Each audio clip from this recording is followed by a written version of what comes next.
significant, very, very complex air operation, never mind a significant and complex ground operation. Hi, I'm Jo Crawford and welcome to Times Radio's Trump Report. Today I'm joined by former senior British military intelligence officer and military planner Philip Ingram. Thank you for joining me on the Trump Report today. My pleasure, Jo. Good to see you. The US conducted a raid in Venezuela last week, but planning for this operation has been underway for months. When did this all begin? Well, from a military perspective, what a fantastic operation that was. But it's something that's been in the planning for a long time. You know, if we go back through the timelines, we can go back to 2006 and start to see whenever Venezuela started to reap the wrath of the United States, and from then until 2025, slowly be pushed out and declared, almost a hostile state. But this real operation started way back in January 2025 when President Trump signed an executive order paving the way for criminal organizations and drug cartels to be named as foreign terrorist organizations. And he included some of the Venezuelan street gangs. And then you started to get US intelligence agencies to gather intelligence on those groups in greater detail. And this is what he has used as a justification for him going into another sovereign country. And he's moved that through the months, deploying military capability from, I think, the summer last year through until the beginning of 2026 when this operation was executed. And then the detail of the operation on the day was absolutely fantastic, because we look at on the Friday beforehand, late in the evening, almost 11:15 in the evening, Donald Trump turns around and gives his authorization for the go-ahead and a large-scale strike aiming at getting Maduro out. Once the go-ahead was given, then you get all of the operations with the aircraft taking off, the intelligence-gathering aircraft, the combat aircraft, the ships getting to the full readiness, the helicopters taking off. And it was about just after 1 o'clock in the morning that the US forces arrived in Maduro's compound in the middle of Caracas. And the ground forces were then deployed to try and find him. Helicopters were providing air support as well as the transport. Some of them came under fire. That fire was suppressed by helicopters and by fixed-wing aircraft under what was called suppression of enemy air defense. But one of the American helicopters was hit but managed to keep flying. And then by just before 3:30 in the morning, so 2.5 hours later, the helicopters were back out over open water, declaring that they'd got Maduro and his wife. And then at 4:20 in the morning, Donald Trump did as he usually does in these sorts of things and put out a comment on Truth Social saying, "We've got him," or words to that effect. And that's when it all went public. So for the troops on the ground, a very, very rapid operation. But something from a military planning perspective and from a wider planning perspective with intelligence agencies, a very long operation, and something from a political perspective. In Donald Trump, he started it as soon as he got inaugurated, and it was building up from things that he'd done when he'd been president for the first time. And it's believed that there were around 150 types of aircraft involved in trying to dismantle Venezuela's air defense systems by jamming radar and communications. Could you go into detail about how that works? There'll be a number of different air packages that'll be put in. So the first thing that they put up are the intelligence gathering platforms. So those are platforms that can take specialist imagery and transmit that down to the ships and into the other aircraft that are flying. They use specialist radar to look at the movement of troops and see if there's any armored vehicles or troop vehicles moving out of barracks or anything else. And then there's electronic warfare aircraft that are out there that are looking for, they're sniffing the atmosphere for different signals. And one of the things that I've been looking for in particular are the radar signatures that are associated with the air defense missiles. And the Venezuelans had some very sophisticated Russian air defense systems and some very sophisticated radar systems supplied by the Chinese to find the stealth aircraft that the Americans have got. In particular, the F-35 and the F-22. So you've got that intelligence gathering package that's out there that looks for what the threats are. They'll then have launched an air refueling package so that the fighter jets you can stay in the air for as long as they need to. And once they're in a position, they will send electronic jamming aircraft in to jam the radars, jam the communications, jam the air defenses. At the same time, with the jamming packages that they send in, they'll have sent aircraft in with kinetic capability to destroy air defense systems. That's where we saw the explosions on the ground. And that's what's called suppression of enemy air defense. As soon as they declare that they have suppressed the enemy's air defense capability, and again, this is the intelligence gathering platforms will have made that assessment, that's when the helicopters will have taken off with the special forces in them to go and get into Maduro's compound. They may well have been in the air beforehand and just hovering and waiting just outside of range for that all clear message to go in. And then they will have gone in with attack helicopter capabilities and fixed wing air capabilities for anything that's using gun-based or non-radar based systems to try and attack the helicopters as they come in and suppress those. So that's why you'll get 150 plus aircraft, because you've got layers of different capabilities that are all over the place. And of course, then on standby, there will have been other troop carrying aircraft to potentially put people in by parachute or air land them in different airfields should everything go badly wrong and they need to either reinforce what's going on the ground or provide a form of bigger extraction operation to get troops out. Should 2 or 3 helicopters have been shot down, and that will have been on standby as well. So significant, very, very complex air operation, never mind a significant and complex ground operation. Why do you think that the US took that approach? It's a very loud, shocking approach to Venezuela rather than, a more covert approach. Well, there's been a lot of covert activity going on beforehand, but whenever you've got someone who is the president of a country, whether he's legitimate or not legitimate, and he's got so many protection forces around him, to try and get that individual extracted covertly is very, very difficult, if not impossible. And therefore, the only way to do it is to go in a, using an American phrase, shock and awe tactics, where you get in, and get out as quickly as possible. There's real difficulties with that, and this is where there'll have been intelligence operations physically on the ground with CIA officers, military intelligence officers, and military special forces trying to identify and this came out in Donald Trump's briefing, identify Maduro's pattern of life. What did he do from day to day? Where did he go? Where did he stay? How long did he stay? When did he go to bed? When did he get up? When he went to bed, how many security guards were around in the different compounds?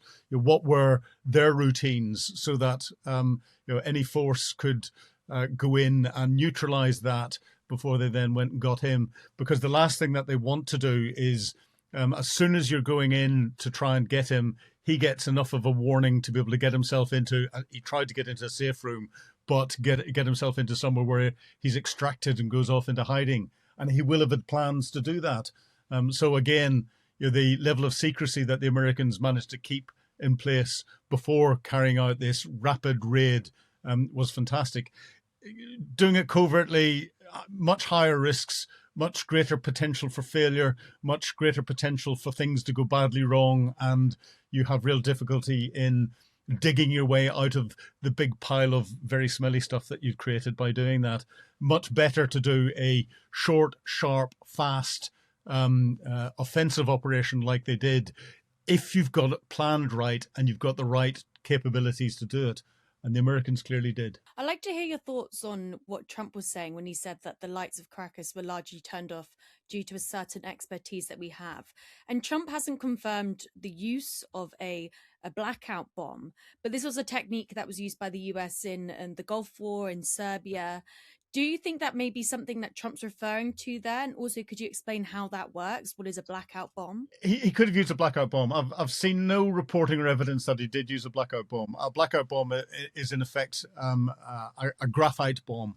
It's the sort of thing that you put into, you explode into an electricity substation or the likes, and it puts a big powder of graphite out, which shorts all the circuits out, and therefore it cuts the electricity out without actually destroying the substation itself. It just creates a momentary or a slightly longer period short circuit that blows all the fuses, and they have to all be reset again. So that could have been used to do it, but I suspect what Donald Trump has done is use a combination of electronic warfare, jamming capabilities, and cyber. And I suspect US Cyber Command had something to do with switching things off, because if you can get into a network, find the electronic switches that are in there and turn it all off yourself for the appropriate amount of time, you're not then causing physical damage that could come back and bite you again at some stage in the future. So it could have been one, it could have been a combination of all of them. What would you say would have been the sort of the key aspects of the geography of the region that this US mission would have had to take into consideration? Well, the geography of the region will have been important in being able to get the ships as close as possible so that they can launch the aircraft from as close as possible, and the carriers, and make sure that the carriers are protected, and the island chains that are around it. You forward deploying troops and aircraft capability into those meant it was a relatively short hop into Venezuela. Caracas itself is a big sprawling city. As soon as you carry out any operation into a major city, it's extremely difficult because it is described as complex terrain. The rest of Venezuela itself is extremely complex terrain when you get the jungles and the hills and the mountains. But that was, largely discounted because they'd clearly planned this operation inside Caracas itself. But once you're going into a city, again, whenever you're looking at areas where there's air defense capability that you may have to use kinetic weapons to destroy, you're going to be very careful about what we call your bomb damage assessment or your battle damage assessment, to look at the potential for hitting civilian targets and those that are not directly related to the effect that you're trying to achieve. And you choose the appropriate weapon for that, but you also need fantastic intelligence on it. And of course, inside the compound that Maduro was in, that will have been extremely complex because there will have been huge amounts of security, both from physical guards, from CCTV, from electric fences, electronic surveillance, as well as further physical barriers inside the compound to make it difficult for anyone that was coming in to get through and get to where the principal here, Maduro, was. I understand the US Delta Force who did this recreated a complete model of the building that we're going into, which shows that the intelligence operation had been, you're looking at this for a long time beforehand, and they had practiced time and time and time again to go into that. That's not an unusual tactic when going into these places. But to do all of that in complete secrecy, that's what special forces do. And is there also something to be said about how Trump was... So the image of Trump during that time as well, how he was behaving back in the US without trying to raise suspicion as well? Well, very much so. Donald Trump, as the decision maker, and Secretary of State Marco Rubio and Pete Hegseth, the now Minister for or Secretary of State for War, rather than Secretary of State for Defence, all of their behaviours will have been. They'll have known the detail of what's going on. They will have known what's being planned, and they will have known whenever Donald Trump gave the go-ahead operation, and they will have had to keep their activities as normal as possible. And we saw the pictures of the three of them in Mar-a-Lago, where there had been a temporary operation center set up so that they could watch everything that was going on. And with modern communications, with the way the US works, with its satellite coverage and everything else, this will have been live streamed to them. They will have been watching this as if it was a movie, and will almost certainly have been seeing the body cams from the special forces that were going in to get him, in the same way that Barack Obama virtually saw that whenever they took Osama bin Laden out. This US raid is just the first stage of Trump's plans to try and achieve a regime change in Venezuela.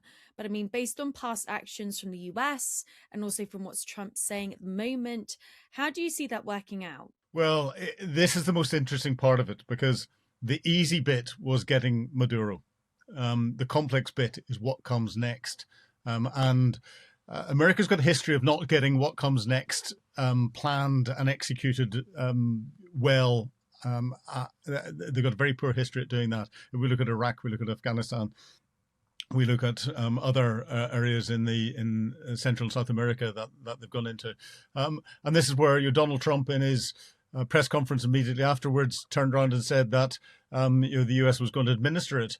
Well, we've seen that the US isn't administering it. The vice president has been sworn in, and one of the first things that she did after getting an oath of allegiance from her military commanders was to berate Donald Trump and call for Donald Trump to release Maduro. Then we get Secretary of State Marco Rubio turning around and saying, well, whenever we're talking about the US running Venezuela, it's giving it the direction, and then suggest that he's talked to the vice president. But there's been nothing really come out since then. And then Donald Trump, in his press conference, was asked what his thoughts were on the leader of the opposition party, the winner of the Nobel Peace Prize. And he said she lacks legitimacy and lacks the support of the people in Venezuela. But of course, she wasn't the candidate that was run whenever there was an election last year. The candidate that came through from that was a different individual from the same political party, and whenever it looked as if he was going to win the election, that's when Maduro jumped in and took the election for himself. So this is where there are real difficulties with the legitimacy of the Maduro government, but you're trying to work out what Trump's done and what he's planning to do next. And this is something that's going to develop over the coming days. We've got as we're recording this, in the afternoon of we're recording this, we've got a United Nations debate is going to happen. This is where the US are going to try and justify what they've done under international law. They'll almost certainly try and suggest that the narco-terrorism has been a direct threat to the United States, and therefore they've invoked Article 51 of the United Nations Charter. It's a bit of an interesting interpretation of Article 51, and this is why we're finding all the EU leaders and other leaders around the world are sort of holding back from directly condemning, but holding back from openly supporting what's gone on, because it will be an interesting debate, and we'll see what the fallout from that is. But at the end of the day, Trump has got in and out very quickly indeed. Whether Venezuela is going to continue to follow the line that Trump was hoping for or not, we have to see. But he's brought in some very strong threats and suggested that, and he suggested in his first press conference that there was another wave which he didn't have to use then, but they're ready to go if the new government doesn't follow what Trump wants. And we live in very, very interesting times, I think. We had President Trump, he made comments about Colombia as well, making threats towards enacting similar actions with Colombia. He's also made similar threats with Greenland. Do you think that his actions in Venezuela put weight onto those threats that he's making to Colombia and Greenland? I think anyone who doesn't take what Donald Trump's saying seriously is being naive, and therefore they have to. Colombia is a definite possibility, because again it fits the narco terrorist it fits the narco terrorist claim with the cocaine supply that they're putting into the United States, and that's almost worse than what was coming out of Venezuela. And therefore, if I was the Colombian leader, I would be very worried. Denmark is an interesting one, Greenland is an interesting one, because it belongs to Denmark, a fellow NATO member of the United States. But there's a 1951 defense treaty with Denmark and Greenland that the United States has signed. And it's all about the protection of Denmark from the threats that Donald Trump outlined. And it effectively allows the Americans to deploy any military capability into Denmark at any time they want as part of a wider, under the umbrella of NATO package. And the US has got bases already in Greenland. So why Donald Trump is putting out this rhetoric of, we need to take over Greenland and everything else, I don't know, because he doesn't need to provide the military protection and use it as a military base to protect the coast that's around there, potentially to look for his rare earth minerals. I'm sure the Greenland government wouldn't be concerned about people trying to find those. The technical difficulties in extracting them are huge, given the amount of ice that there is over the place. But it's all security that Donald Trump was talking about. He's got the ability to put troops in there and other military capability in there today without having to threaten. So why this rhetoric's coming out, I don't quite know. And I suspect it's not necessarily aimed at the Greenland people or at Denmark. It's more aimed at Russia and China, because a lot of the time, and comments that have come out from Secretary of State Marco Rubio about the Venezuelan oil, Marco Rubio turned around and said, no, we're not doing this because Venezuelan oil, we've got our own oil. Well, not to the same sort of quantities, but he then turned around and said it shouldn't be that oil and capabilities from our backyard are going to Russia and China. And therefore, there was a clear statement in there. And that's an interesting comment. It's too early to properly speculate on what's going to happen next. It's going to be very interesting to see where this develops. Philip, thank you so much for joining me on the Trump Report today. My pleasure. And it's great to be on the Trump Report for the first time.